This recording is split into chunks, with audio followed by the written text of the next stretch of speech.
Did you know that your Raspberry Pi can contribute to real scientific research?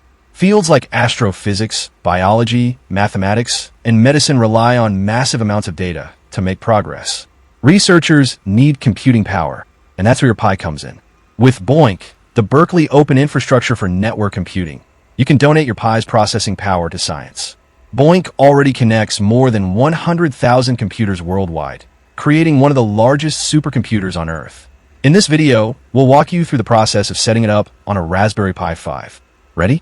Welcome to Black Device YouTube channel. Start by flashing the 64-bit Raspberry Pi OS onto your microSD card using Raspberry Pi Imager.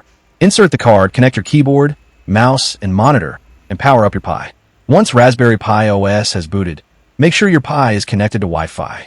Open a terminal and update the system by typing sudo apt update. Next, install the BOINC client by running sudo apt install BOINC. When the installation is complete, you'll find BOINC in the applications menu. Open it, and you'll be able to choose a scientific project to join.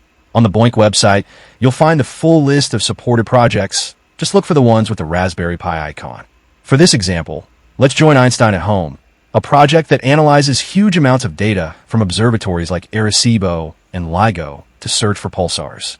Create an account on their website, log in through BOINC, and your Raspberry Pi will automatically connect to their network. From this moment on, whenever you're not actively using your Pi, BOINC will use its idle power to process real scientific data. It's that simple. With just a few steps, you've turned your Raspberry Pi into a science machine and joined a worldwide effort to advance human knowledge. If you want to try it yourself, check the description box. We've left the info you'll need to carry out this project. Thanks for watching.